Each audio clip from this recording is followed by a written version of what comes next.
സ്തോത്രം. എല്ലാവർക്കും ഒരിക്കൽ കൂടെ കർത്താവായ യേശു ക്രിസ്തുവിൻ്റെ നാമത്തിൽ സ്നേഹവന്ദനത്തെ അറിയിച്ചു കൊള്ളുന്നു. പ്രിയമുള്ള സഹോദരങ്ങളെ, വീണ്ടും ഒരിക്കൽ കൂടെ ഒരു വിഷയമായി നിങ്ങളുടെ അടുക്കിലേക്ക് കടന്നു വന്നിരിക്കുന്നു. വീഡിയോ സ്കിപ്പ് ചെയ്യാതെ അവസാനം വരെ നോക്കുക, കേൾക്കുക. അപ്പോൾ ഇതിൽ പറയുന്ന കാര്യങ്ങളെല്ലാം വ്യക്തമായി പരിശുദ്ധാത്മാവ് നിങ്ങൾക്ക് മനസ്സിലാക്കി തരുന്നതായിരിക്കും. ഞാൻ വീണ്ടും ഓർമ്മപ്പെടുത്തുകയാണ്, മനുഷ്യരുടെ ഇടയിൽ സംസാര വിഷയമാണ് യേശുക്രിസ്തുവിനെ ആരാധിക്കണമോ, യേശുക്രിസ്തു ദൈവമാണോ, അതേപോലെ ഏതാണ് ദൈവം. മനുഷ്യൻ ഇങ്ങനെ ഓരോന്നായിട്ട് ഇങ്ങനെ ഇപ്പോൾ ഈ കാലഘട്ടത്തിൽ അവൻ്റെ ഹൃദയത്തിൽ അവൻ ചോദിച്ചുകൊണ്ട് നടക്കുന്നതും എൻ്റെ അടുത്തും പലരും ചോദിച്ചിട്ടുള്ളതും ആയ കാര്യങ്ങളാണ് ഇതൊക്കെ. അങ്ങനെയുള്ള വ്യക്തികൾക്ക് വേണ്ടി ഒരു വിഷയവുമായി ദൈവം എന്നെ ഇവിടെ ഇപ്പോൾ നിങ്ങളുടെ മുമ്പിൽ എത്തിയിരിക്കുന്നു. നമുക്ക് ഒരു സെക്കൻഡ് ദൈവത്തോട് പ്രാർത്ഥിക്കാം. ദൈവം നമ്മളോട് സംസാരിക്കട്ടെ. ദൈവം എന്നോട് സംസാരിക്കണം എന്ന് ചിന്തിക്കുക. ദൈവത്തിൻ്റെ ശബ്ദം ഞാൻ കേൾക്കണം. അത് തന്നെയാണ് നമ്മളെ ഹൃദയത്തിൽ നമ്മൾ ചിന്തിക്കേണ്ടതും നമ്മൾ വാഞ്ചിക്കേണ്ടതുമായ കാര്യം. എന്തുകൊണ്ടെന്നാൽ ഓരോ ദിവസവും നമുക്ക് ദൈവം സുഖത്തെ, ബലത്തെ, ആരോഗ്യത്തെ തന്ന് ഈ ഭൂമിയിൽ ജീവിക്കാൻ അനുവദിച്ച് ഈ ഭൂമിയിൽ നമ്മളെ ഇത്രയും സ്നേഹത്തോടെ പരിപാലിക്കുന്ന ആ സ്നേഹത്തെ ഓർത്ത് നമുക്ക് ദൈവത്തിന് നന്ദി പറയാം. എത്ര പേർ ഇന്ന് ഹോസ്പിറ്റലിൽ കഴിയുന്നു, എത്ര പേർ മരണത്തിൽ കടന്നുപോയി, എത്ര പേർ അപകടത്തിൽപ്പെട്ട് കിടക്കുന്നു, എത്ര പേർ ഈ ഭൂമിയിൽ ആഹാരമില്ലാതെ കഴിയുന്നു. ഇങ്ങനെയൊക്കെ ഭൂമിയിൽ മനുഷ്യർ ജീവിച്ചുകൊണ്ടിരിക്കുകയാണ്. എന്നാൽ നാം ഏതവസ്ഥയിലായിരിക്കുന്നു എന്നുള്ളതിനെ ചിന്തിച്ചുകൊണ്ട് ദൈവത്തിൽ പ്രത്യാശ വെച്ച് നമുക്ക് ദൈവത്തോട് പ്രാർത്ഥിക്കാം. സർവശക്തനായ ദൈവമേ, ആകാശത്തെയും ഭൂമിയെയും സമുദ്രത്തെയും അവയിലുള്ള സകലത്തെയും നിർമ്മിച്ചവനായ സ്വർഗപിതാവേ, ഈ നല്ല സമയത്തിനായി സ്തോത്രം ചെയ്യുന്നു, സ്തുതിക്കുന്നു. കർത്താവിൻ്റെ തിരുവചനങ്ങൾ ഞങ്ങൾ ധ്യാനിക്കുമ്പോൾ പരിശുദ്ധാത്മാവിനാൽ അത് ഞങ്ങളുടെ ഹൃദയങ്ങളിൽ പതിക്കുവാൻ തക്കവണ്ണം പരിശുദ്ധാത്മാവിൻ്റെ ശക്തിയോടുകൂടെ, നിറവോടുകൂടെ അത് ഞങ്ങൾക്ക് ഉൾക്കൊള്ളുവാൻ തക്കവണ്ണം അങ്ങ് ഞങ്ങളോട് സംസാരിക്കണമേ. സത്യം ഞങ്ങൾക്ക് വെളിപ്പെടുത്തരണമേ. സത്യത്തിൻ്റെ വഴിയിൽ ഞങ്ങൾ യാത്ര ചെയ്യുവാൻ ഞങ്ങളെ സഹായിക്കണമേ. വചനം ഗ്രഹിക്കാതിരിക്കുവാൻ ഞങ്ങളെ തടയുന്ന അന്ധകാര ശക്തികളെയെല്ലാം നീക്കിത്തരണമേ. കർത്താവ് എല്ലാ ബന്ധനങ്ങളെയും അഴിച്ചു മാറ്റണമേ. യേശുവിൻ്റെ നാമത്തിൽ തന്നെ അഴിച്ചു മാറ്റണമേ. കർത്താവിൻ്റെ കരങ്ങളിൽ ഏൽപ്പിക്കുന്നു. ഈ വചനം ശ്രവിക്കുന്നവർ ആരായിരുന്നാലും അവരെയും അവർക്ക് അങ്ങ് കൊടുത്തിട്ടുള്ള സകലരെയും ദൈവം അനുഗ്രഹിക്കണമേ. എല്ലാവരും ദൈവഭക്തിയുള്ളവരായി ഈ ഭൂമിയിൽ ഏക ദൈവമായ കർത്താവിനെ മാത്രം ആരാധിച്ചുകൊണ്ട് ജീവിക്കുന്നവരായി തീരണം. രോഗികൾ സൗഖ്യം പ്രാപിക്കണം. വചനം കേട്ടുകൊണ്ടിരിക്കുമ്പോൾ തന്നെ അവരുടെ ഉള്ളിൽ ദൈവശക്തി ഇറങ്ങിച്ചെല്ലണം. രോഗികളാണെങ്കിൽ അവർ സൗഖ്യം പ്രാപിക്കണം. അവർ ദൈവത്തെ മുഖാമുഖം ദർശിച്ചുകൊണ്ട് അവർ കർത്താവിനെ കണ്ടുകൊണ്ട് ജീവിക്കുവാനിടയാകണം. സത്യം അവരെ സ്വാതന്ത്ര്യമാകട്ടെ. അങ്ങയുടെ കരങ്ങളിൽ ഏൽപ്പിക്കുന്നു. ഇത് സംസാരിക്കുന്ന അടിയാനെയും ഇത് കേൾക്കുന്നവരെയും കർത്താവിൻ്റെ കരങ്ങളിൽ ഏൽപ്പിക്കുന്നു. മഹത്വവും മാനവും പുകഴ്ചയും സ്തോത്രവും എല്ലാം അങ്ങേക്കുള്ളതാകുന്നു. യേശു ക്രിസ്തുവിൻ്റെ നാമത്തിൽ പ്രാർത്ഥിക്കുന്നു. കേൾക്കണമേ എൻ്റെ സ്വർഗീയ പിതാവേ. ആമേൻ, ആമേൻ. സ്തോത്രം. പ്രിയ സഹോദരങ്ങളെ, നമ്മളൊരു പ്രധാനപ്പെട്ട വിഷയത്തിലേക്കാണ് ഇന്ന് ഞാൻ നിങ്ങളെ കൊണ്ടുവന്ന് പോകുന്നത്. ഇത് ശ്രദ്ധാപൂർവം കേട്ടാൽ തീർച്ചയായും ദൈവം നിങ്ങളെ ഹൃദയത്തിലെ ആ ചോദ്യങ്ങൾക്കുള്ള ഉത്തരം തരുന്നതായിരിക്കും. നിങ്ങൾക്കത് മനസ്സിലാക്കുവാൻ സാധിക്കും. മനുഷ്യൻ ഇന്ന് പല വഴിക്ക് പലതരത്തിൽ ദൈവത്തെ അന്വേഷിച്ച് നടക്കുകയാണ്. എല്ലാവർക്കും അറിയാം ഇന്ന് ലോകത്തിൻ്റെ അവസ്ഥ. മനുഷ്യൻ ഇന്ന് പുണ്യസ്ഥലങ്ങൾ അന്വേഷിച്ച് ഓടിക്കൊണ്ടിരിക്കുന്ന ഒരു കാലമാണ്. അവൻ ചിന്തിക്കുന്നത് ഈ പുണ്യസ്ഥലങ്ങളിൽ പോയാൽ അവിടെ നമുക്ക് വിടുതൽ കിട്ടുമെന്നാണ്. അങ്ങനെ 1870 ആ കാലഘട്ടത്തിന് ശേഷമാണ് നമ്മളെ ഇന്ത്യയിൽ കൂടുതലും ഈ അന്ധവിശ്വാസം പരന്നത്. ഒരുപാട് അന്ധവിശ്വാസം. ദൈവം എന്താണ് വിലക്കിയിട്ടുണ്ടോ അതേപ്പറ്റി ചിന്തിക്കാതെ ഈ ലോകത്തിൽ സാത്താൻ എന്ത് പറയുന്നു അതേ മാത്രം ചെയ്തുകൊണ്ട് താൽക്കാലിക സുഖത്തിനു വേണ്ടി പോകുന്ന ഒരു മനുഷ്യ വർഗത്തെയാണ് ഇന്ന് ഭൂമിയിൽ കൂടുതലും കാണുവാൻ സാധിക്കും. ദൈവത്തെ ആരാധിക്കുകയും ചെയ്യും, ഭൂതത്തെ ആരാധിക്കുകയും ചെയ്യും. ദൈവത്തിൻ്റെ അടുക്കൽ പോവുകയും ചെയ്യും, ദുഷ്ടാത്മാക്കളെ സേവിക്കുകയും ചെയ്യും. അങ്ങനെ ഇരു മനസ്സോടുകൂടെ ജീവിക്കുന്ന ആളുകളെയാണ് ഇന്ന് കൂടുതലും കാണുവാൻ സാധിക്കും. എന്തുകൊണ്ടെന്നാൽ നോഹയുടെ കാലത്തിൽ നോഹ പെട്ടകം ഉണ്ടാക്കുന്ന സമയം സുവിശേഷം പ്രസംഗിച്ചു, എന്നാൽ ജനം അനുസരിച്ചില്ല. കർത്താവായ യേശു ക്രിസ്തു പറഞ്ഞു, ഈ ലോക അവസാനത്തിൻ്റെ സമയം നോഹയുടെ കാലം പോലെ ആയിരിക്കും. അന്ന് വെള്ളത്തിൽ അഴിഞ്ഞുവെങ്കിൽ ഇത് തീക്ക് ഇരയായി പോകുമെന്ന് പറഞ്ഞു. കർത്താവായ യേശു ക്രിസ്തു പറഞ്ഞിട്ടുണ്ടെങ്കിൽ അത് സംഭവിക്കുന്ന കാര്യവുമാണ്.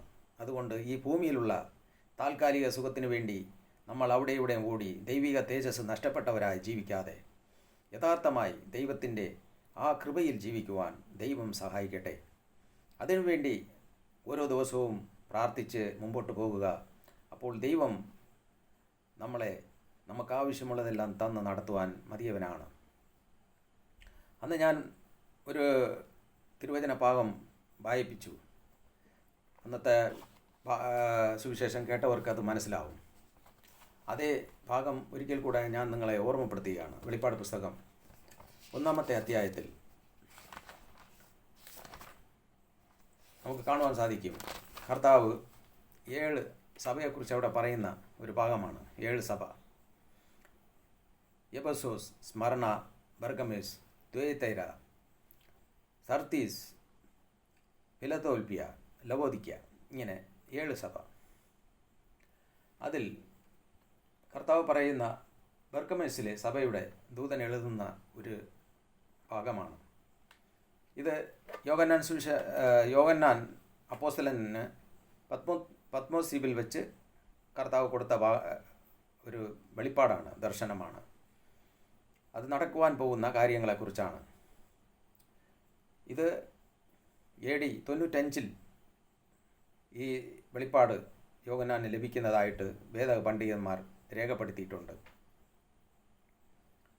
ആ സമയത്ത് തന്നെ, അതായത് ഈ വെളിപ്പാട് AD 30 ശേഷം കർത്താവ് ക്രൂശിക്കപ്പെട്ടു, മരിച്ചു, അടക്കപ്പെട്ടു, ഉയർത്തെഴുന്നേറ്റു. അതിനുശേഷം ഇത്രയും കാലം അവിടെ സഭ രൂപീകരിച്ചു കൊണ്ടിരുന്നു. സഭ സുവിശേഷത്താൽ വളർന്നുകൊണ്ടിരുന്നു. പല സ്ഥലങ്ങളിൽ സഭ ദൈവത്താൽ നിയമിക്കപ്പെട്ടുകൊണ്ടിരുന്നു.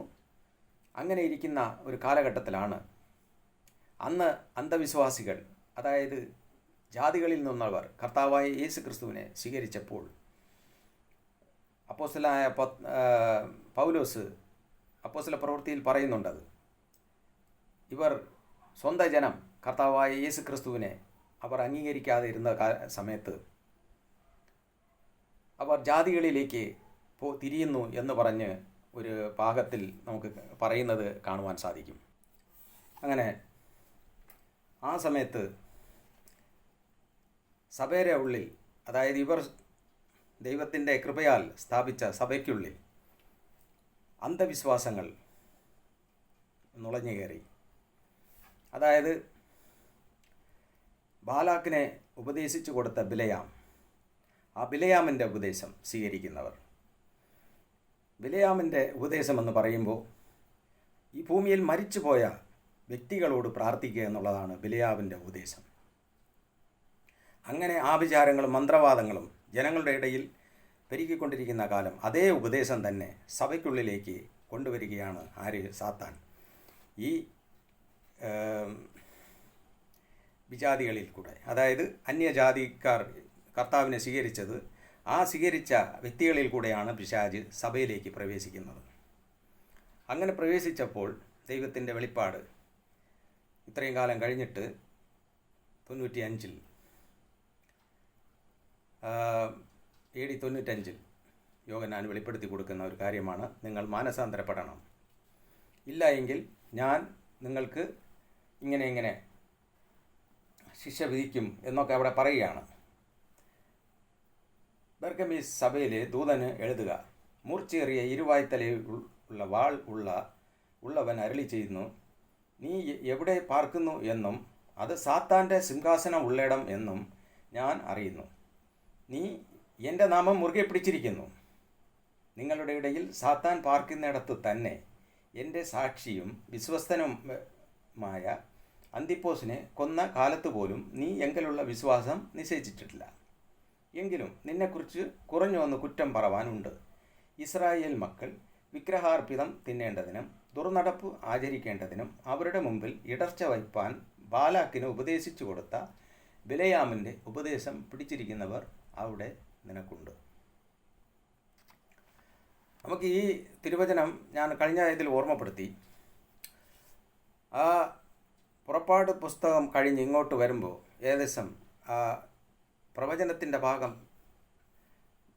സക്കരിയ ഈ അറ്റം വരെ വരുമ്പോൾ ബാൽ ദേവൻ, അതായത് മരിച്ചുപോയ ഒരു വ്യക്തിയുടെ രൂപമുണ്ടാക്കി വച്ച് ആരാധിക്കുന്ന എല്ലാവരെയും ബാൽ ദേവൻ്റെ അടിമയായിട്ട്, അതായത് ബാൽ ദേവൻ എന്ന് പറഞ്ഞാണ് നാമകരണം കൊടുത്ത് അതിനെ പരിശുദ്ധാത്മാവ് ബൈബിളിൽ രേഖപ്പെടുത്തിയിരിക്കുന്നത്. കാരണം ആ മരിച്ചുപോയ ആത്മാക്കളിൽ കൂടെയാണ് ഈ ആഭിചാരങ്ങൾ ഭൂമിയിൽ ഉടലെടുത്തത്. ഇത് സാത്താൻ്റെ വലിയ ഒരു തന്ത്രമായിരുന്നു. സാത്താൻ മനഃപൂർവ്വം അവനെ ആരാധിക്കണം എന്നുള്ള ഒരു നിർബന്ധത്താലാണ് ഈ കാര്യം അവൻ മനുഷ്യനെ കൊണ്ടത് ചെയ്യിക്കുന്നത്. മനുഷ്യനത് തിരിച്ചറിയണില്ല. കാരണം അവൻ ചെയ്യുന്നെങ്കിൽ അന്നേരം അവനൊരു ഒന്നും അറിയാൻ പറ്റുന്നില്ല. കുറച്ചു കാലം കഴിഞ്ഞിട്ട് ദൈവത്തിൻ്റെ കരം ഇവരുടെ മേൽ വരുമ്പോൾ, ഇവർക്ക് ആ ദൈവത്തിൻ്റെ സാന്നിധ്യം നഷ്ടപ്പെട്ടു പോകുമ്പോൾ, ശത്രു ഇവരുടെ മേൽ ആധിപത്യം നടത്തുമ്പോൾ ഇവർക്ക് അത് ഭാരമായി തിന്ന് പിന്നെ നിലവിളിക്കാൻ കിടന്നുണ്ട്. അങ്ങനെ പ്രവാചകന്മാരെ അയക്കും.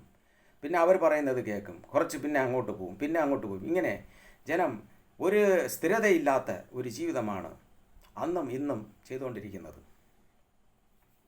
പ്രിയമുള്ള സഹോദരങ്ങളെ, ഈ സുവിശേഷ ഭാഗങ്ങളിൽ കൂടെ നാം മനസ്സിലാക്കേണ്ടത്, കർത്താവ് എന്തുകൊണ്ട് ഇത് പറഞ്ഞു എന്ന് വെച്ചാൽ, സഭയ്ക്കുള്ളിൽ ദൈവത്തിൻ്റെ കർത്താവ് സ്ഥാപിച്ച ആ സഭയ്ക്കുള്ളിൽ സാത്താൻ പ്രവേശിച്ചത് എങ്ങനെയെന്ന് തിരിച്ചറിയണം. അതിനു വേണ്ടിയിട്ടാണ് ദൈവത്തിൻ്റെ ആത്മാവ് എന്നിലൂടെ നിങ്ങളോട് സംസാരിക്കുന്നത്. അത് ശ്രദ്ധ വെച്ച് കേൾക്കുക. ഞാൻ അന്ന് പറഞ്ഞു, സാത്താൻ ഈ ദുരാത്മാവ് എങ്ങനെ രൂപപ്പെട്ടു എന്ന്. എല്ലാവരും ചിന്തിക്കും, ദുരാത്മാവ് ഭൂതം എന്ന് പറയുമ്പോൾ ഇത് രണ്ടോ എന്നൊക്കെ പറഞ്ഞുകൊണ്ട്. എന്നാൽ ദുരാത്മാവും ഈ ഭൂതം എന്ന് പറയുന്നതും ഈ സംഭവം രണ്ടുപേരും ഒന്ന് തന്നെയാണ്. എന്ന് വെച്ചാൽ ദുരാത്മാവ് എന്ന് പറയുന്നതും ഇതും രണ്ടും ഒന്ന് തന്നെയാണ്. ഇത് ഞാൻ നിങ്ങൾക്ക് വചനത്തിൽ തെളിയിച്ചു തരാം. ലൂക്കോസ് സുവിശേഷം വായിക്കുക. ലൂക്കോസ് സുവിശേഷം 9-ാമത്തെ അധ്യായം അതിൻ്റെ 37 മുതൽ ഉള്ള വാക്യങ്ങളിൽ കർത്താവ് ഒരു ഭൂതഗ്രസ്തനെ സൗഖ്യമാക്കുന്നുണ്ട്. അതായത് ഒരു ചുഴലി രോഗം പിടിച്ച ഒരു മനുഷ്യനെയാണ് കർത്താവ് അവിടെ സുഖമാക്കുന്നത്. യേശുക്രിസ്തു അവിടെ വന്നപ്പോൾ തന്നെ അവനെ പിടപ്പിച്ചിട്ട് അവനെ ഉരുട്ടി അവിടെ തറയിലിട്ട്. ഇതാ 42 ആ ഭാഗത്തിൽ തന്നെ നമുക്ക് കാണുവാൻ സാധിക്കും. അവൻ വരുമ്പോൾ തന്നെ ഭൂതം അവനെ തള്ളിയിട്ട് പിടപ്പിച്ചു. യേശു അശുദ്ധാത്മാവിനെ ശാസിച്ചു ബാലനെ സൗഖ്യമാക്കി. അപ്പനെ ഏൽപ്പിച്ചു. എല്ലാവരും ദൈവത്തിൻ്റെ മഹിമയിൽ വിസ്മയിച്ചു. ഭൂതം അവനെ ഇട്ട് പടപ്പിച്ചു. യേശു അശുദ്ധാത്മാവിനെ ശാസിച്ചു. അപ്പോൾ ഈ ഭൂതവും അശുദ്ധാത്മാവും എന്ന് പറയുന്നത് ഒരേ ജാതിയിൽപ്പെട്ടതാണ്. അതായത് ഒന്ന് തന്നെയാണ്, അതിൽ ഒരു വ്യത്യാസവുമില്ല. അതുകൊണ്ടാണ് പരിശുദ്ധാത്മാവ് ഇങ്ങനെ രേഖപ്പെടുത്തിയിരിക്കുന്നത്. ഭൂതം അവനെ പിടപ്പിച്ചു, അവനെ തള്ളിയിട്ടു, എന്നാൽ യേശുക്രിസ്തു അശുദ്ധാത്മാവിനെ ശാസിച്ചു. അപ്പോൾ അശുദ്ധാത്മാവും ഭൂതവും ഒന്ന് തന്നെ. അപ്പോൾ അങ്ങനെ ആ ബാലൻ സുഖമായി എന്ന് ഇവിടെ കാണുവാൻ സാധിക്കും. ഇതെങ്ങനെ ഉരുവായി? എങ്ങനെ ഈ ഭൂമിയിൽ ഉരുവായി? ദൈവം സൃഷ്ടിച്ചതാണോ? ദൈവം ഉണ്ടാക്കിയതാണോ? ഒരിക്കലുമല്ല. അതാണ് നിങ്ങൾ മനസ്സിലാക്കണം. ഈ ഭൂമിയിൽ നിങ്ങൾ ജീവിക്കുന്ന കാലത്തോളം എത്ര നാൾ നിങ്ങൾക്ക് ഈ ഭൂമിയിൽ ജീവിക്കാൻ ദൈവം ആയുസ് തന്നോ അത്രയും കാലം നിങ്ങൾ ഈ ഒരു കാര്യം മനസ്സിലാക്കി ജീവിച്ചാൽ തീർച്ചയായും നിങ്ങൾ ഒരിക്കലും തെറ്റിപ്പോവുകയില്ല. ഒരിക്കലും നിങ്ങൾ സാത്താൻ്റെ പിടിയിൽ, അവൻ്റെ കെണിയിൽ കുടുങ്ങിപ്പോവുകയില്ല. ഇസ്രായേൽ ജനം പല പ്രാവശ്യം അവൻ്റെ കെണിയിൽ കുടുങ്ങി. എന്നാൽ കർത്താവ് അബ്രഹാമിൻ്റെയും ഈസാക്കിൻ്റെയും യാക്കോബിൻ്റെയും ദൈവം ഞാൻ എന്ന് പറഞ്ഞുകൊണ്ടാണ് ഇവരുടെ അടുക്കിലേക്ക് വന്നത്. അബ്രഹാമിനോടും ഈസാക്കിനോടും യാക്കോബിനോടും ദൈവം വാഗ്ദത്തം ചെയ്തു. അബ്രഹാം പിതാവിനോട് പറഞ്ഞു, ഞാൻ നിൻ്റെ സന്തതിയെ ആകാശത്തിലെ നക്ഷത്രം പോലെയാക്കും, കടൽത്തരിയിൽ മണൽ പോലെയാക്കും എന്ന് വെച്ചാൽ വാഗ്ദത്തം അങ്ങനെയാണ്. ദൈവം വാഗ്ദത്തം ചെയ്തു. എന്നാൽ ഇവർ ദൈവത്തെ വിട്ട് പോവും പിന്നും വരും. അങ്ങനെ ഇരിക്കെ ഇവർ ദൈവത്തിൻ്റെ യഥാർത്ഥ ആ കൃപ അനുഭവിക്കാൻ പറ്റാതെ പോയി. അതുകൊണ്ടാണ് പ്രത്യേകിച്ചും പരിശുദ്ധാത്മാവിടെ രേഖപ്പെടുത്തിയിരിക്കുന്നത്. നമ്മൾ ദൈവത്തിൻ്റെ ആ കൃപ അനുഭവിക്കാൻ, ദൈവം വാഗ്ദത്തത്തിൽ വിശ്വസ്തനാണ് എന്ന് പറഞ്ഞുകൊണ്ട് നമ്മൾ ദൈവത്തെ എപ്പോഴും മുറുകെ പിടിച്ചോണം. അതാണ് കർത്താവ് യേശുക്രിസ്തു പറഞ്ഞത്, ഞാൻ കാണാതെ പോയ ആടുകളുടെ അടുക്കിലേക്ക് വന്നു. എവിടെയാണ് കാണാതെ പോയത്? ഇത് തന്നെയാണ്. അബ്രഹാമിൻ്റെ സന്തതികൾ, ഇസ്രായേൽ മക്കൾ കാണാതെ പോയി. അവരെല്ലാം ഈ സാത്താൻ്റെ കെണിയിൽ വീണുപോയി. ബിലയാമിൻ്റെ വിശ്വാസത്തിൽ വീണുപോയി. ബിലയാമിൻ്റെ ആത്മാവ് അവരെ വഞ്ചിച്ച് കളഞ്ഞു. ബിലയാമിനെ കൊന്നു. എപ്പോഴാണെന്നറിയാമോ? മോശയുടെ കാലത്തിൽ തന്നെ ബിലയാമിനെ കൊന്നതാണ്. എന്നാൽ ഈ വെളിപ്പാട് പുസ്തകം വരെ ആ ബിലയാമിനെ കുറിച്ച് പറയുകയാണ്. ബിലയാം ബാൽ ദൈവം എന്ന് പറഞ്ഞ് ഇതുവരെ അതിനെക്കുറിച്ച് പറഞ്ഞിരിക്കുന്നു. അപ്പോൾ ആ വിശ്വാസത്തിൽപ്പെട്ട എല്ലാവരെയും പറയുന്നത് ബിലയാമിൻ്റെ വിശ്വാസത്തിൽപ്പെട്ടവരാണ്. ബിലയാമിനെ, ബാൽ ദൈവങ്ങളെ ആരാധിക്കുന്നവരാണ്. ഏതൊരു വ്യക്തി വിഗ്രഹങ്ങളെ വാർത്തുണ്ടാക്കി വച്ച് ആരാധിക്കുന്നുവോ ആ വ്യക്തിയെ ബാൽ ദേവന്മാരെ ആരാധിക്കുന്നവരുടെ കൂട്ടത്തിലാണ് ഈ ബൈബിൾ രേഖപ്പെടുത്തിയിരിക്കുന്നത്. ഇനി ഞാൻ നിങ്ങൾക്ക് പറഞ്ഞു തരുവാനിരിക്കുന്ന ആ ദുഷ്ടാത്മാവ് എങ്ങനെ ഉരുവായി അതിനെ നിങ്ങൾ അറിയണം. എങ്ങനെ സാത്താൻ മനുഷ്യനെ ദേവന്മാരായിട്ട് ഉപയോഗിച്ചു അതിനെയും അറിയണം. ഉൽപ്പത്തി പുസ്തകത്തിൽ നമുക്ക് കാണുവാൻ സാധിക്കും. ഞാൻ കഴിഞ്ഞ ഇതിൽ അത് വീണ്ടും ഞാൻ ഓർമ്മപ്പെടുത്തുകയാണ്. ദൈവം മനുഷ്യനെ തൻ്റെ ഛായയിലും സദൃശ്യത്തിലും ഉണ്ടാക്കി. ശരീരത്തിലെ അതായത് ദൈവത്തിൻ്റെ ഏത് രൂപമോ അതേ രൂപത്തിൽ നമുക്ക് നമ്മുടെ ഛായയിലും സദൃശ്യത്തിലും മനുഷ്യനെ ഉണ്ടാക്കുക കർത്താവ് പറയുകയാണ്. അത് നമുക്ക് കാണുവാൻ സാധിക്കും. 1-ാമത്തെ അധ്യായം 26-ാമത്തെ വാക്യത്തിലാണ്. നമുക്ക് നമ്മുടെ ഛായയിലും നമ്മുടെ സ്വരൂപത്തിലും നമുക്ക് മനുഷ്യനെ ഉണ്ടാക്കുക. അത് കഴിഞ്ഞിട്ട് സാത്താൻ അവനെ വഞ്ചിച്ചതിന് ശേഷം അവൻ പാപം ചെയ്തപ്പോൾ അവനിലുള്ള തേജസ് നഷ്ടപ്പെട്ടു പോയി. സാത്താൻ്റെ വാക്ക് കേട്ടവൻ അവൻ നന്മതിന്മകളെ അറിയുന്നവനായി തീർന്നു. എത്രയും ദൈവത്തിൻ്റെ തേജസ്സുള്ള മനുഷ്യൻ, ഈ കർത്താവ് സൃഷ്ടിച്ച സകലത്തിനും പേര് വെച്ചവൻ, പരിശുദ്ധാത്മാവിൻ്റെ നിറവിൽ ഈ ഭൂമിയിൽ ജീവിച്ച ഒരു വ്യക്തി സാത്താൻ്റെ വാക്ക് കേട്ട് ദൈവം പറഞ്ഞ ആ കാര്യം നിഷേധിച്ചപ്പോൾ അവൻ സാത്താന് അടിമയായിപ്പോയി. അവനിലുള്ള തേജസ് നഷ്ടപ്പെട്ടു പോയി. അവൻ പിന്നെ ആവുന്നത് തിരുവചനത്തിൽ ആ ഒരു ഭാഗ്യം കൂടെ ഞാൻ നിങ്ങൾക്ക് കാണിച്ചു തരാം. 3-ാമത്തെ അധ്യായം 22-ാമത്തെ വാക്യം. യഹോവയായ ദൈവം മനുഷ്യൻ നന്മ തിന്മകളെ അറിവാൻ തക്കവണ്ണം നമ്മിൽ ഒരുത്തനെ പോലെയായി. രണ്ടുപേര് പോയി. ത്രിയേക ദൈവത്തിൻ്റെ 2 തേജസ് അവനിൽ നിന്ന് നഷ്ടപ്പെട്ടു പോയി. അവൻ നമ്മിൽ ഒരുവനെ പോലെ ആയുള്ളൂ. ഇപ്പം അവൻ വെറും മനുഷ്യനായി തീർന്നു. പ്രിയമുള്ള സഹോദരങ്ങളെ, അതാണ് സാത്താൻ മുതലെടുത്തത്. അവനിൽ നിന്ന് അവൻ്റെ തേജസ് ഈ മനുഷ്യൻ്റെ ഉള്ളിലേക്ക് കയറ്റുവാൻ വേണ്ടി അവൻ ദൈവത്തിൻ്റെ തേജസ്സിനെ അവനിൽ നിന്ന് എടുത്തു മാറ്റിക്കളഞ്ഞു. അങ്ങനെയാണ് സാത്താൻ മനുഷ്യനെ വഞ്ചിച്ച് അവനെ അടിമയാക്കിയത്. ഇനി ഞാൻ കുറച്ച് വേഗത്തിൽ തന്നെ നിങ്ങൾക്കത് പറഞ്ഞു മനസ്സിലാക്കി തരാം. അങ്ങനെ അവനിൽ കൂടെ കായിൻ ജന്മമെടുത്തു. കായിൻ സാത്താൻ്റെ സ്വഭാവത്തിലാണ് അവൻ ജന്മമെടുത്തത്. അവൻ കൊലപാതകിയാണ്. അത് ഞാൻ കഴിഞ്ഞ ഇതിൽ ഞാൻ നിങ്ങൾക്ക് പറഞ്ഞു തന്നു. നിങ്ങൾ അവൻ്റെ പിതാവിൻ്റെ, അതായത് സാത്താൻ്റെ സന്തതികളാണ്, അവൻ്റെ ഇഷ്ടം ചെയ്യുന്നവരാണ്. ഉള്ളിൽ നിന്ന് നിങ്ങൾ സ്വന്തമായിട്ട് പറയുന്നതല്ല, എല്ലാം കള്ളമാണ് പറയുന്നത്. അവൻ സാത്താൻ്റെ സ്വഭാവമുള്ളവനാണ്.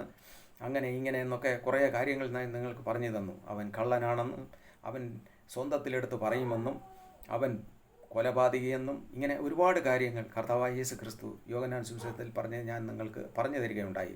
അത് കേട്ടില്ല എങ്കിൽ നിങ്ങളതെടുത്ത് അത് കേൾക്കുക. അപ്പോൾ ഇവിടെ അവൻ അങ്ങനെ മനുഷ്യനിലേക്ക് പ്രവേശിച്ച് ഈ ഭൂമിയിൽ ജനങ്ങൾ പെരുകാൻ തുടങ്ങി. ആളുകൾ ഒന്നൊന്നൊന്നൊന്നാ പെരുകി ഈ ലോകത്തിൽ ഒരുപാട് ജനങ്ങൾ വർദ്ധിച്ചു. എന്നാൽ എല്ലാം പാപത്തിൻ്റെ അടിമയായിപ്പോയി. എല്ലാവരും ആദാമിൽ നിന്നും ജനിച്ചതും കായിൽ നിന്നും ജനിച്ചതും എല്ലാം തന്നെ പാപത്തിൻ്റെ അടിമയായിപ്പോയി. എന്നാൽ അതിൽ 1-2 പേർ നീതിമാന്മാരായി ജീവിച്ചു. അതിൽ ഹാനോക്ക് ഒരു എന്ന് പറയുന്ന ഒരു വ്യക്തി ഉണ്ടായിരുന്നു. ആ വ്യക്തിയെ മരണത്തിൽ വിടാതെ തന്നെ ദൈവം എടുത്തതായിട്ട് തിരുവചനത്തിൽ രേഖപ്പെടുത്തിയിരിക്കുന്നു. മരണം കാണാതെ ഹാനോക്ക് എടുക്കപ്പെട്ടു, അതുകൊണ്ട് അവനെ കാണാതായി എന്ന് പറയുന്നു. എന്നാൽ അത് കഴിഞ്ഞിട്ട് നോഹയിൽ കൂടെ ഈ ലോകത്തിൽ സുവിശേഷം പ്രസംഗിച്ചു. ജനങ്ങൾ നോഹയുടെ വാക്ക് കേട്ടില്ല.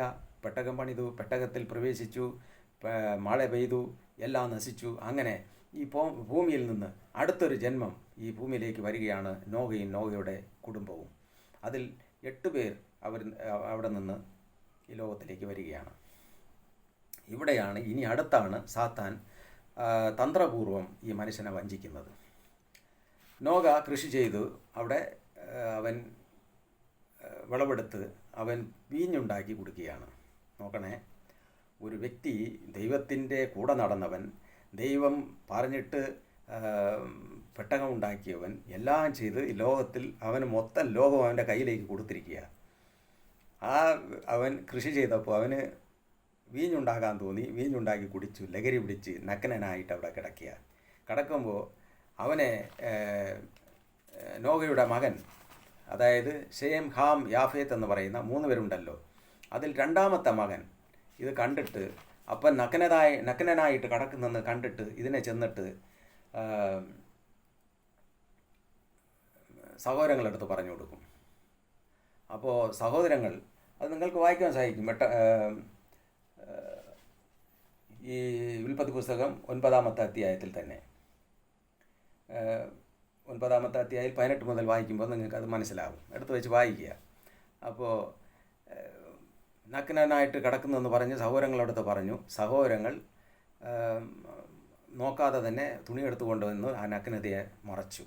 ഇത് നോഹ അറിഞ്ഞു. നോഹ അറിഞ്ഞിട്ട് അവനെ ശപിക്കുകയാണ്, ഹാമിനെ. ഹാം ശപിക്കപ്പെട്ടവൻ എന്ന് പറയുന്നു.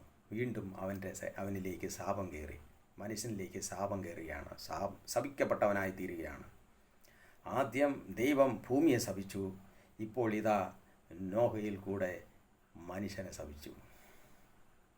അവിടെയാണ് സാത്താൻ കുറച്ചുകൂടെ ബലം പ്രാപിച്ചത്. ഇനി ഞാൻ നിങ്ങൾക്ക് അടുത്ത ഒരു കാര്യം മനസ്സിലാക്കി തരാം. ഈ ഭൂമിയിൽ അങ്ങനെ ജനങ്ങൾ വർദ്ധിക്കാൻ തുടങ്ങി. വർദ്ധിച്ച് വരുമ്പോഴാണ് ആബ്രഹാം പിതാവ് ദൈവത്തെ അറിയുന്നതും ദൈവത്തിൻ്റെ കൃപയ്ക്ക് പാത്രമാകുന്നതും. ആബ്രഹാം പിതാവും കുടുംബവും വിഗ്രഹാരാധികളായിരുന്നു. വിഗ്രഹങ്ങളെ ആരാധിച്ച് അവർ ജീവിക്കുന്ന ഒരു കുടുംബമായിരുന്നു. ആബ്രഹാം പിതാവിൻ്റെ അപ്പനും എല്ലാവരും വിഗ്രഹങ്ങളെ വാർത്തുണ്ടാക്കി അവർ ജീവിക്കുന്ന വിഗ്രഹാരാധികളായിരുന്നു. അവിടെ നിന്നാണ് ആബ്രഹാം പിതാവിനെ കർത്താവ് വിളിച്ച് വേർതിരിച്ചെടുക്കുന്നത്. അങ്ങനെ ആബ്രഹാം പിതാവ് ദൈവത്തെ വിശ്വസിക്കുകയും അങ്ങനെ പൊയ്ക്കൊണ്ടിരിക്കവേ ആബ്രഹാം പിതാവ് മിസ്രൈമിൽ നിന്ന് ഒരു പെണ്ണിനെ വിവാഹം കഴിക്കുകയാണ്. ഈ മിസ്രൈം എന്ന് പറയുന്ന ഒന്ന് എവിടെ നിന്നാണ് ഉത്ഭവിക്കുന്നതെന്ന് പറഞ്ഞാൽ, ഈ ഹാമിൻ്റെ വംശത്തിൽ നിന്നാണ് ആ മിസ്രൈമിൽ ഉത്ഭവിക്കുന്നത്. ഉൽപ്പത്തി പുസ്തകം 10-ാമത്തെ അധ്യായം 6 വായിക്കുക, അതുപോലെ തന്നെ 14. ഇവിടെ 2 വാക്യത്തിലും മിസ്രയീം ബെലീസ്യർ എന്നൊക്കെ എഴുതിയിട്ടുണ്ട്. ബെലീസ്യറിൻ്റെ വംശവും ഈ മിസ്രയീം എന്ന വംശവും ഉത്ഭവിക്കുന്നത് ഈ ഹാമിൻ്റെ വംശത്തിൽ നിന്നാണ്. അപ്പോൾ അതേ വംശത്തിൽപ്പെട്ട ഒരു പെണ്ണിനെ മിസ്രയീമിൽ നിന്ന് ആബ്രഹാം പിതാവ് വിവാഹം കഴിക്കുന്നു. അത് ഹാഹാർ എന്ന് പറയുന്ന ആ പെണ്ണ് മിസ്രയീംകാരത്തിയാണ്. അത് ഹാഗാർ മിസ്രയീംകാരത്തി എന്നുള്ള കാര്യം അത് ഇവിടെ നമുക്ക് ബൈബിളിൽ തന്നെ വ്യക്തമായി അത് പറയുന്നുണ്ട്. അപ്പോൾ ഈ മിസ്രയീംകാരത്തിയെ വിവാഹം കഴിച്ചപ്പോൾ അവൾക്ക് ആദ്യം ഒരു കുഞ്ഞ് ജനിച്ചു. ആ കുഞ്ഞിന് ഇസ്മായേൽ എന്ന് പേരിട്ടു. രണ്ടാമത് ഈസാക്ക് ജനിക്കുന്നു. അപ്പോൾ ഇവളെ ഹാഗാറിനെ വീട്ടിൽ നിന്ന് പുറത്താക്കിയപ്പം ഹാഗാർ എന്ത് ചെയ്തു? നേരെ മിസ്രൈമിലേക്ക് തന്നെ പോയി. മിസ്രൈമിൽ ചെന്നിട്ട് അവിടെ പാർക്കുകയാണ്. അവിടെ നിന്ന് ഈ ഇസ്മായേലിന് ഒരു ഭാര്യയെ കണ്ടെത്തി അവിടെ വെച്ച്. ആ ഭാര്യയുടെ, അതായത് ആബ്രഹാം പിതാവ് മിസ്രൈമിൽ നിന്ന് കൊണ്ടുവന്ന അതേ സ്ത്രീ മിസ്രൈമിലേക്ക് പോയിട്ട് ആ മിസ്രൈമിൽ തന്നെ അവന് ഒരു ഭാര്യയെ കണ്ടെത്തി. അത് നമുക്ക് ഉൽപ്പത്തി പുസ്തകം 21 എടുത്ത് വായിക്കുമ്പോൾ നമുക്ക് കാണാൻ പറ്റും. ഉൽപ്പത്തി പുസ്തകം 21 എടുത്ത് വായിച്ച് നോക്കുക. അതാ, അവൻ്റെ അമ്മ മിസ്രൈം ദേശത്ത് നിന്ന് അവന് ഒരു ഭാര്യയെ കൊണ്ടുവന്നു. ആർക്ക്? ഈ ഇസ്മായേലിന്. അപ്പോൾ അത് കഴിഞ്ഞിട്ട് കുറച്ചുകൂടെ മുമ്പോട്ട് പോകുമ്പോൾ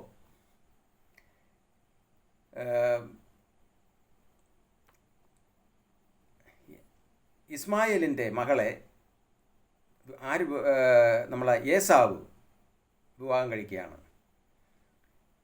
ഏസാവിൻ്റെ ഭാര്യ ഇസ്മായേലിൻ്റെ മകളാണ്. ബസ്ഹമത്ത് എന്ന് പറയുന്ന ഒരു പെണ്ണാണ്. അത് ഉൽപ്പത്തി പുസ്തകം 36-ന്റെ 1 മുതൽ 3 വരെ വായിക്കുമ്പോൾ നമുക്ക് കാണാൻ സാധിക്കും. ഇസ്മായേലിൻ്റെ മകളെ കൂടെ, അതായത് ഏസാവിന് വേറെയും 1-2 ഭാര്യമാരുണ്ട്. അതിൻ്റെ കൂടെ ഇതേയും കൂടെ അങ്ങ് വിവാഹം കഴിച്ചു. കാരണം യാക്കോബിൻ്റെ നിന്ന് പിരിഞ്ഞ് അങ്ങനെയൊക്കെ. ഇതിപ്പോൾ ചരിത്രങ്ങൾ എല്ലാവർക്കും അറിയുന്ന കാര്യമായിരിക്കും എന്ന് ഞാൻ വിശ്വസിക്കുന്നില്ല. എങ്കിൽ ഈ വേദഭാഗങ്ങളെ എടുത്ത് വായിക്കുക, നിങ്ങൾക്കത് മനസ്സിലാക്കുവാൻ സാധിക്കും. ഉൽപ്പത്തി പുസ്തകം 36-ന്റെ 1 മുതൽ 3, അതുപോലെ ഉൽപ്പത്തി പുസ്തകം 36-ന്റെ അതേ അധ്യായത്തിൽ തന്നെ എഴുതിയിരിക്കുന്നു, പ്രഭുക്കന്മാർ ജനിക്കുന്നു. പ്രഭുക്കന്മാർ നിങ്ങൾ എടുത്ത് വായിച്ച് നോക്കുക. 1-ാമത്തെ വാക്യത്തിൽ ഞാൻ വായിച്ച് കാണിച്ചു തരാം. ഏദോം എന്ന ഏസാവിൻ്റെ വംശപാരമ്പര്യമാവത്. ഏസാവ് ഹിത്യനായ ഏലോമിൻ്റെ മകൾ ആദ, ഹിവ്യനായ സെബയോൻ്റെ മകളായ ആനയുടെ മകൾ ഒഹോലിബ എന്നീ കാനാന്യ കന്യകമാരെയും ഇസ്മായേലിൻ്റെ മകളും നബയോത്തിൻ്റെ സഹോദരിയുമായ ബസമാത്തിനെയും ഭാര്യയായി പരിഗ്രഹിച്ചു. അപ്പോൾ ഏസാവ് ഇസ്മായേലിൻ്റെ മകളെ വിവാഹം കഴിച്ചു. അങ്ങനെ ഈ ഇസ്മായേലിൻ്റെ ഇവിടെ നിന്നാണ്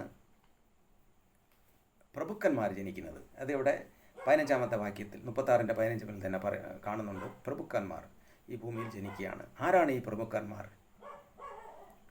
അന്നത്തെ പ്രഭുക്കന്മാരെന്ന് പറയുമ്പോൾ അവർ ഭയങ്കര എന്തു പറയണേ, പണമുള്ളവരും വില്ലാളികളും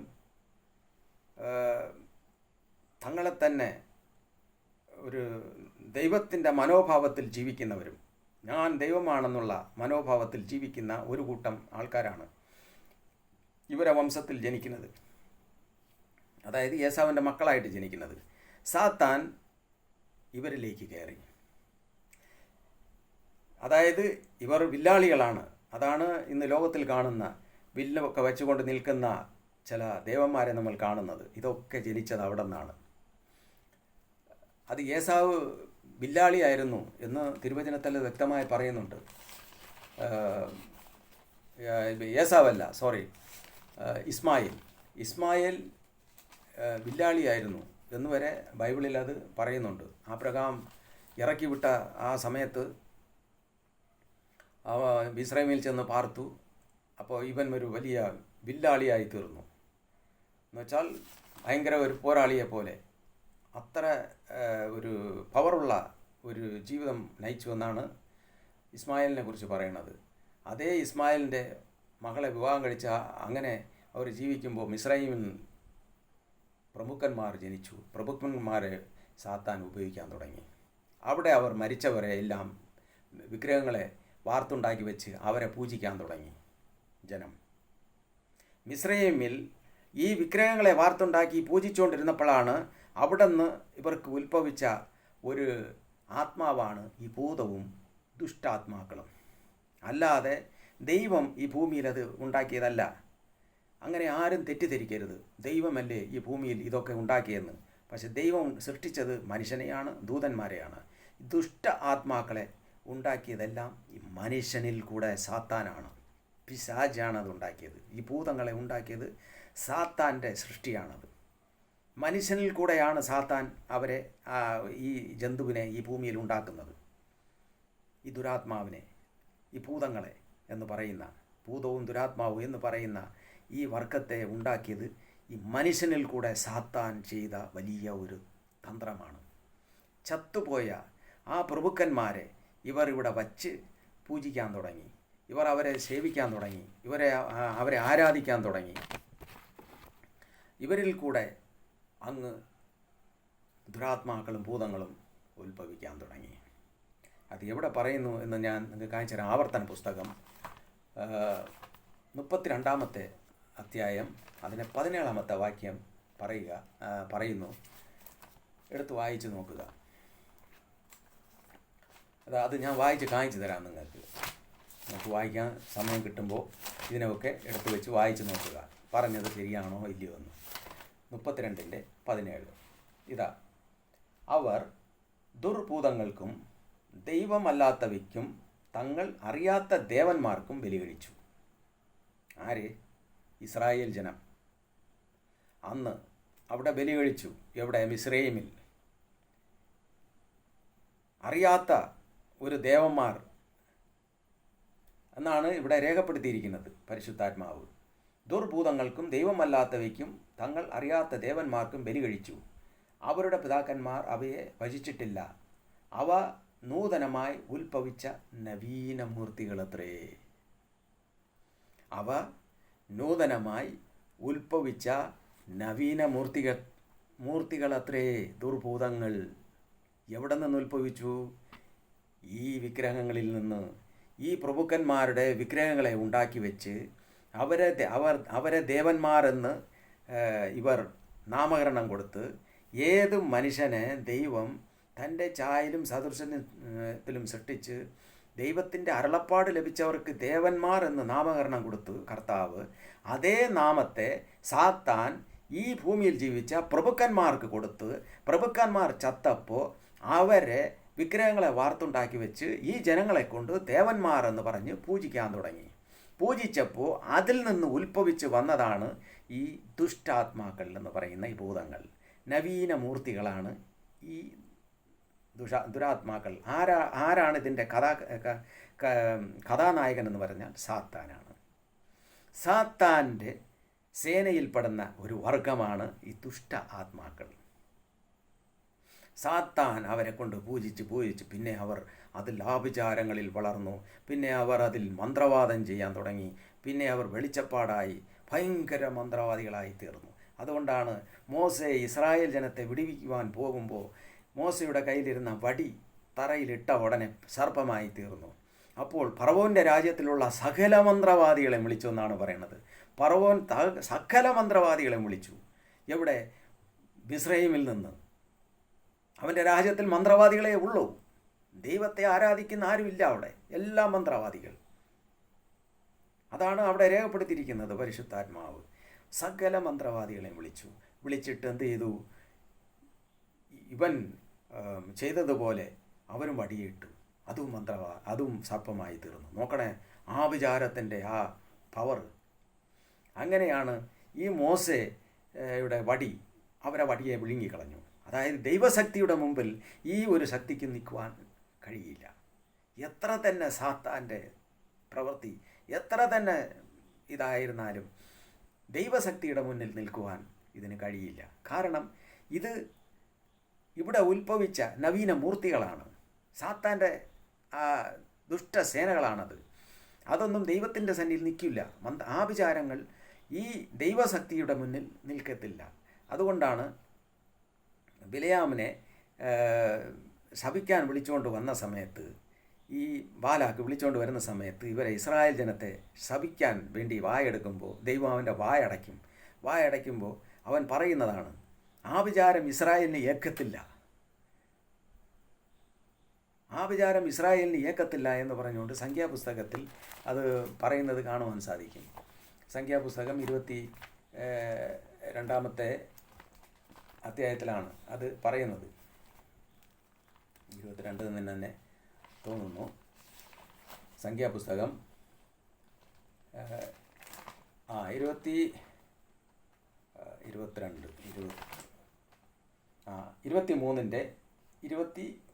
പറയുന്നു, ആഭിചാരം യാക്കോവിന് പറ്റുകയില്ല, ലക്ഷണവിദ്യ ഇസ്രായേലിന് ഫലിക്കുകയുമില്ല. കാരണം ലക്ഷണമോ ഈ ആഭിചാരമോ യാതൊന്നും ഇസ്രായേലിന് ഫലിക്കത്തില്ല എന്ന് പറഞ്ഞുകൊണ്ട് ആ മന്ത്രവാദി, അതായത് ബിലയാം, അതിൻ്റെ വായിൽ നിന്ന് പറയുകയാണ്. ശപിക്കാൻ കൊണ്ടുവന്നവൻ ഇവിടെ അനുഗ്രഹിക്കുകയാണ്. അപ്പോൾ ഈ ഇസ്രായേൽ ജനം എല്ലാം ഇതിന് അടിമപ്പെട്ട് കിടക്കുക, ഈ ആഭിചാരം ചെയ്ത് കിടക്കുക, ഇതിൻ്റെ ഇടയിൽ എല്ലാം മന്ത്രവാദം ചെയ്ത് കിടക്കുക. ഫറവോൻ്റെ നാട്ടിൽ അവിടെയാണ് ദൈവം ഇറങ്ങി വന്നത്. ഇവരുടെ കഷ്ടപ്പാട് കണ്ട് ഇവരുടെ നിലവിളി കേട്ടിട്ട് ദൈവം ഇവരെ വിടിവിക്കാൻ വേണ്ടി ഇറങ്ങി വന്നത്. അങ്ങനെയാണ് മോശയെ അയക്കുന്നത്. അവിടെ നിന്നാണ് ഈ ഇസ്രായേൽ ജനത്തെ വീണ്ടെടുത്ത് കൊണ്ടുവരണത്. അപ്പോൾ അവിടെ ഉള്ള സകലരും മന്ത്രവാദികളാണ്, ആഭിചാരം ചെയ്യുന്നവരാണ്, ചത്തവരെ വച്ച് പൂജിക്കുന്നവരാണ്. അതുകൊണ്ടാണ് കർത്താവ് ഇവരെ അവിടെ നിന്ന് വിടുവിച്ച് കൊണ്ടുവരുമ്പോൾ ഇവരോട് പ്രത്യേകം പറയുകയാണ്, നിങ്ങൾ അങ്ങോട്ട് തിരിഞ്ഞു നോക്കരുത്, അവർ ചെയ്തതുപോലെ ചെയ്യരുത്. ഏക ദൈവമായ നമ്മുടെ യഹോവ, നമ്മുടെ കർത്താവ്, ആ കർത്താവിനെ മാത്രം നിങ്ങൾ സേവിക്കണം. അവൻ നിങ്ങളെ നല്ലതുപോലെ നോക്കും. അത് അങ്ങനെ കർത്താവിൻ്റെ ആ കൃപകളെക്കുറിച്ച് മോശെ ഇവർക്ക് പറഞ്ഞു കൊടുക്കുകയാണ്. എന്നാൽ ഈ ജനം അവൻ്റെ വാക്കുകളൊന്നും ചെവികൊട്ടില്ല. മോശെ പറഞ്ഞ വാക്കുകളെ കുറച്ചു കാലത്തേക്ക് മാത്രം അവർ വച്ചുകൊണ്ട് നടന്നു. എന്നാൽ തിരിച്ച് അവർ വീണ്ടും ആ മിസ്രൈമിലേക്കുള്ള ആ ചിന്ത തന്നെ ഇവരുടെ ഉള്ളിലേക്ക് വീണ്ടും എടുത്തുകൊണ്ടിരുന്നു. അത് ദൈവത്തിന് വളരെ ബുദ്ധിമുട്ടുണ്ടാക്കിയ കാര്യമാണ്. അപ്പോൾ ഇത് യെശയ്യാ പ്രവാചകനിൽ പറയുമ്പോൾ അവിടെ യെശയ്യാ പ്രവാചകൻ ഇങ്ങനെ പറയുകയാണ് അവരുടെ അടുത്ത്. നോക്കുക, യെശയ്യാ പ്രവാചകൻ്റെ പുസ്തകം, യെശയ്യാ പ്രവാചകൻ 40-ാമത്തെ അധ്യായം 18-ാമത്തെ വാക്യത്തിൽ ഇങ്ങനെ യെശയ്യാ പ്രവാചകൻ ഇവരടുത്ത് പറയുകയാണ്.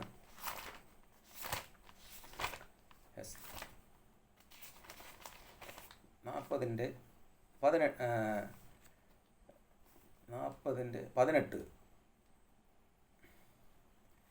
നിങ്ങൾ ഏത് പ്രതിമയെ നിങ്ങൾ അവനോട് സദൃശമാക്കും? അതായത് ദൈവത്തിൻ്റെ ആ സാദൃശ്യത്തിൽ എങ്ങനെ നിങ്ങൾ പ്രതിമയെ ഉണ്ടാക്കും? ഏത് പ്രതിമ നിങ്ങൾ ഉണ്ടാക്കും? ദൈവത്തിൻ്റെ രൂപം നിങ്ങൾ കണ്ടിട്ടില്ല. അപ്പോൾ ദൈവത്തിൻ്റെ രൂപം കാണാത്ത നിങ്ങൾ എങ്ങനെയാണ് പ്രതിമയെ ഉണ്ടാക്കുക എന്ന് പറഞ്ഞുകൊണ്ട് പറയുന്ന ഒരു ഭാഗം അവിടെ പ്രത്യേകിച്ചും എടുത്തു പറയുകയാണ്. അതുപോലെ വിഗ്രഹങ്ങളിൽ ആശ്രയിച്ച് നമ്മൾ ബിംബങ്ങളോട് നിങ്ങൾ ഞങ്ങളുടെ ദേവന്മാരെന്ന് പറയുന്നവർ പിന്തിരിഞ്ഞ് ഏറ്റവും ലജ്ജിച്ചു പോകും. 42:17 പറയുകയാണ്, വിഗ്രഹങ്ങളിൽ ആശ്രയിച്ച് ബിംബങ്ങളോട് നിങ്ങൾ ഞങ്ങളുടെ ദേവന്മാരെന്ന് പറയുന്നവർ പിന്തിരിഞ്ഞ് ഏറ്റവും ലജ്ജിച്ചു പോകും. അതായത് ഏതൊരു വ്യക്തി വിഗ്രഹങ്ങളുടെ മുന്നിൽ ചെന്ന് നീ എൻ്റെ ദേവനെന്ന് പറഞ്ഞുകൊണ്ട് അവനോട് നിങ്ങൾ ആവശ്യപ്പെടുമോ? അതായത് വിഗ്രഹത്തെ വാർത്തുണ്ടാക്കി വച്ചിരിക്കുന്നതെല്ലാം ഈ ലോകത്തിൽ ജീവിച്ച വ്യക്തികളെയാണ്. ഒരു വ്യക്തി ജീവിച്ചിട്ട് പോയ വ്യക്തിയെയാണ് ഇവർ വിഗ്രഹങ്ങൾ ആയിട്ട് വാർത്തു വച്ചിരിക്കുന്നത്. അപ്പോൾ ആ വ്യക്തിയുടെ അടുക്കളാണ് ഇവിടെ പോകുന്നത്.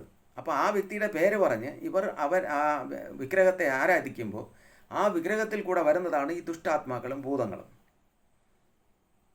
പറഞ്ഞു മനസ്സിലായോ? അപ്പോൾ ഈ വിഗ്രഹത്തെ ആരാധിക്കുന്ന ഈ ജനം യഥാർത്ഥ സത്യദൈവത്തെ അറിയുന്നില്ല. ആ കാണാതെ പോയ ആടുകളെയാണ് തേടി നമ്മുടെ കർത്താവ് ഈ ഭൂമിയിലേക്ക് കടന്നു വരുന്നത്. എങ്ങനെയെങ്കിലും ഈ സാത്താൻ്റെ കെണിയിൽ കുടുങ്ങിക്കിടക്കുന്ന ജനത്തെ വിടുവിക്കണം എന്നുള്ള ഒരു വലിയ പദ്ധതിയോടുകൂടെയാണ് കർത്താവായ യേശു ക്രിസ്തു ഈ ഭൂമിയിലേക്ക് ഇറങ്ങി വരണത്. ആ യേശു ക്രിസ്തുവെ വിശ്വസിക്കാനും ആ യേശു ക്രിസ്തുവെ പ്രസംഗിക്കാനും ആ യേശു ക്രിസ്തു ആരെന്ന് ജനത്തോട് പറഞ്ഞു കൊടുക്കുവാനും ആ കർത്താവ് ഇനി എന്ത് ചെയ്യാൻ പോകണമെന്നുള്ള കാര്യം പറഞ്ഞു കൊടുക്കുവാനും ഒരു നിത്യജീവൻ നമുക്ക് വേണ്ടി വച്ചിരിക്കുന്നെന്നുള്ളതിനെ പറഞ്ഞു കൊടുക്കുവാനുമാണ് അപ്പോസ്തലന്മാരെ നിയമിച്ചത്. എന്നാൽ ഈ അപ്പോസ്തലന്മാർ പ്രസംഗിച്ച ഈ ഭാഗങ്ങളെയെല്ലാം ഇന്ന് ജനം മറന്നു. അവർ കർത്താവിൻ്റെ ആ സുവിശേഷം കേൾക്കാൻ ഇന്ന് തയ്യാറില്ല. ഇന്ന് ബൈബിൾ പഠിക്കാൻ ആർക്കും സമയമില്ല. ആരെങ്കിലും വന്ന് എന്തെങ്കിലും ഒന്ന് പറയും, അത് കേട്ട് വിശ്വസിച്ച് അങ്ങ് പൊയ്ക്കൊണ്ടിരിക്കുകയാണ്. വീണ്ടും ഞാൻ പറയുകയാണ്, ഏതൊരു വ്യക്തി മരിച്ചുപോയ ഒരു വ്യക്തിയുടെ പ്രതിമ ഉണ്ടാക്കി ഈ ഭൂമിയിൽ വച്ച് അവൻ ആരാധിക്കുന്നുവെങ്കിൽ അവൻ ദൈവത്തെ അല്ല സാത്താനെയാണ് ആരാധിക്കുന്നത്. ദുഷ്ടാത്മാവും ഭൂതങ്ങളുമാണ് അതിൽ നിന്ന് ഉത്ഭവിച്ച് വരുന്നത്. നമുക്ക് തിരുവചനങ്ങളിൽ കാണുവാൻ സാധിക്കും,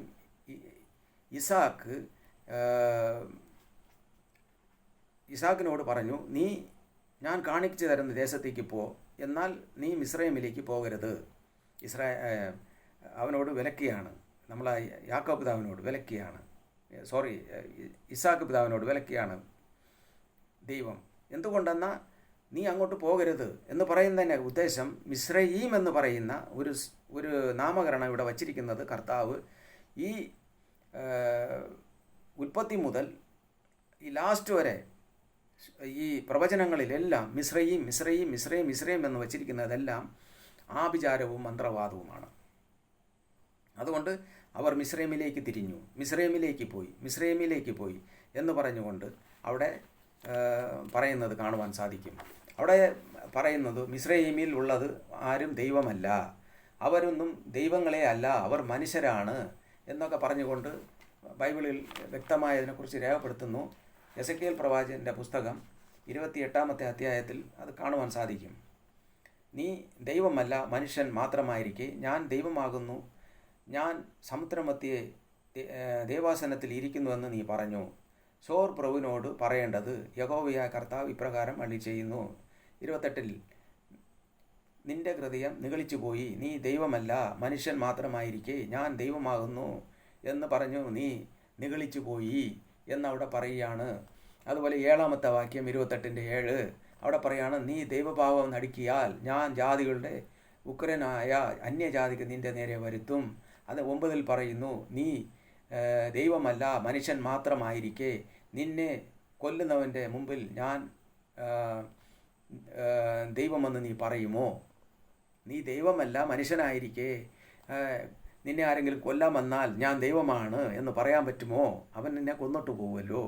അപ്പോൾ ദൈവമാണെങ്കിൽ നിന്നെ തന്നെ നീ രക്ഷിക്കും. അപ്പോൾ മനുഷ്യനായതുകൊണ്ട് നീ പറയുന്ന ഈ കാര്യങ്ങൾ വ്യർത്ഥമാണ് എന്ന് പറഞ്ഞുകൊണ്ടൊക്കെ ഇവിടെ പറയുകയാണ്. എന്താണ് പറയുന്നത്? സോർ പ്രഭുവിനോട്. അപ്പോൾ ഈ സോർ പ്രഭുക്കന്മാരിൽ കൂടെ സാത്താൻ പ്രവേശിച്ച് പ്രഭുക്കന്മാരെ ജനങ്ങളെ കൊണ്ട് ദേവന്മാരെന്ന് പറയിച്ച് ആ പ്രഭുക്കന്മാർ ചത്തപ്പോൾ അവരുടെ മൂർത്തിയെ ഉണ്ടാക്കി വെച്ച് അവരെ ആരാധിച്ച് അവരെ പൂജിച്ച് അവരിൽ നിന്ന് ഉത്ഭവിച്ച ഒരു വസ്തുവാണ് ഈ ദുഷ്ടാത്മാക്കളും ഭൂതങ്ങളും. പ്രിയമുള്ളവരെ, അതാണ് തിരുവചനത്തിൽ ഞാൻ നിങ്ങൾക്കെടുത്ത് കാണിച്ചു തന്നത്. ഇത് ഈ ഭൂമിയിൽ ഉത്ഭവിച്ച നവീന മൂർത്തികളത്രേ. നവീന മൂർത്തികൾ, അതായത് ദൈവം സൃഷ്ടിച്ചതല്ല, സാത്താൻ മനുഷ്യനെ കൊണ്ട് ഇത് ഇവിടെ ചെയ്യിച്ചെടുത്തതാണ്. അതുകൊണ്ടാണ് കർത്താവ് വിലക്കുന്നത്, നീ ഈ ഭൂമിയിലുള്ള ഒരു വിഗ്രഹത്തെ നീ ഉണ്ടാക്കരുത്, അതിനെ നമസ്കരിക്കരുത്, അതിനെ സേവിക്കരുത്. എന്തുകൊണ്ടെന്നാൽ അതിൽ നിന്ന് വരുന്നത് ദുരാത്മാക്കളും ഭൂതങ്ങളുമാണ്. ഇന്ന് പല സഭകളിലും ഇന്ന് ഈ പ്രത്യേകിച്ചും കത്തോലിക്ക സഭകളിൽ ഈ വിഗ്രഹങ്ങളെ വച്ച് ഈ മരിച്ചവരോട് പ്രാർത്ഥിക്കുന്ന ഈ പ്രാർത്ഥനയിൽ കൂടെ വരുന്നത് ഒരു ദൈവത്തിൻ്റെ ആത്മാവുമല്ല. ഈ തിരുവചനത്തിൻ്റെ അടിസ്ഥാനത്തിലും എൻ്റെ അനുഭവത്തിലും ഞാൻ പറയുകയാണ്, ദുഷ്ടാത്മാക്കളും ഭൂതങ്ങളുമാണ്. ആ വകയെ കൊണ്ടാണ് ഈ ജപമാല പറയുന്നത്. ഈ ജപമാല പറയുമ്പോൾ അതിൽ രൂപപ്പെടുന്നതെല്ലാം ഈ ദുഷ്ടാത്മാവും ഭൂതങ്ങളുമാണ്. അതാണ് വെളിച്ചപ്പാട് കാണിക്കുന്നത്. വെളിച്ചപ്പാട് ആത്മാവാണ്, ഈ ഭൂതത്തിൻ്റെ ആത്മാവാണ് എന്ന് നിങ്ങൾ മനസ്സിലാക്കണം. മനുഷ്യനെ ദേവന്മാരെന്ന് പറഞ്ഞ് ഈ ജനം, അതായത് മനുഷ്യനിൽ നിന്ന് എന്തെങ്കിലും ഒന്ന് കിട്ടിയാൽ ഉടനെ അവൻ വലിയവനായി, അവൻ്റെ കാല് പിടിക്കും. കഴിഞ്ഞ ഞാൻ വീഡിയോ ക്ലിപ്പ് കാണിച്ചു, കണ്ടില്ലേ?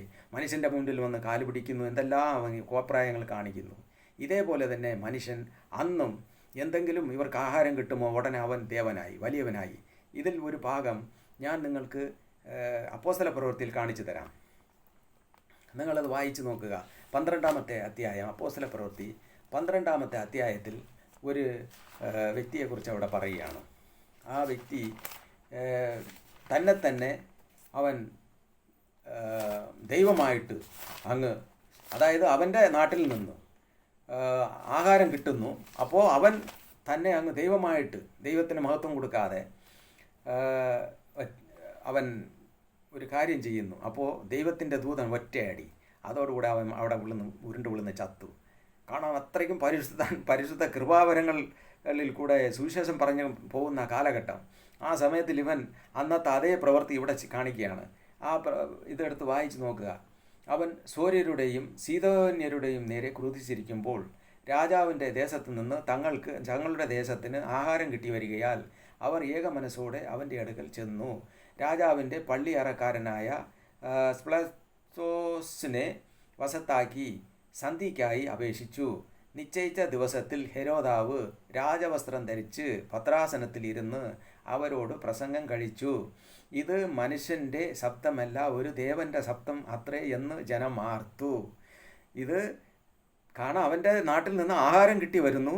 അതുകൊണ്ട് അവൻ പറയുന്ന എല്ലാ പൊട്ടത്തനങ്ങളും വിശ്വസിച്ചുകൊണ്ട് ഇവൻ ഈ ശബ്ദം ദൈവത്തിൻ്റെ ശബ്ദമല്ല, ദേവൻ്റെ ശബ്ദം എന്ന് പറഞ്ഞുകൊണ്ട് ഇവർ പൊക്കിയടിച്ചു. അതുകൊണ്ട് ചിലരൊക്കെ പൊക്കിയടിക്കുമ്പോൾ സൂക്ഷിച്ചോണം. നമ്മളെ ദൈവം നോക്കിക്കൊണ്ടിരിക്കുകയാണ്. നമ്മളെ എന്തെങ്കിലും ഒരു കാര്യത്തിന് പൊക്കുമ്പോൾ സാത്താനാണ് ഇതിൻ്റെ ഇടയിൽ പ്രവർത്തിക്കുന്നതെന്ന് മനസ്സിലാക്കിക്കോണം. ഇതൊക്കെ ഒരുപാട് കാര്യങ്ങൾ ഇതിൻ്റെ ഇടയിൽ പറയാനുണ്ട്. ഞാനത് ഈ പ്രഭുക്കന്മാരിൽ കൂടെ ഉള്ള ആ വിഷയത്തിന് വേണ്ടി ഞാൻ ഇത് ഭാഗം എടുത്തതേ ഉള്ളൂ. നിങ്ങൾ വായിച്ചു നോക്കുക. അപ്പോൾ ഇതും മനുഷ്യൻ്റെ ശബ്ദമല്ല, ഒരു ദേവൻ്റെ ശബ്ദം അത്രേ എന്ന് ജനം ആർത്തു. അവൻ ദൈവത്തിന് മഹത്വം കൊടുക്കാകയാൽ കർത്താവിൻ്റെ ദൂതൻ അവനെ അടിച്ചു. അവൻ കൃമിക്കിരയായി പ്രാണനെ വിട്ടു. പ്രിയമുള്ളവരെ, ജനമാണ് ഇതിൻ്റെ എല്ലാം കാരണം.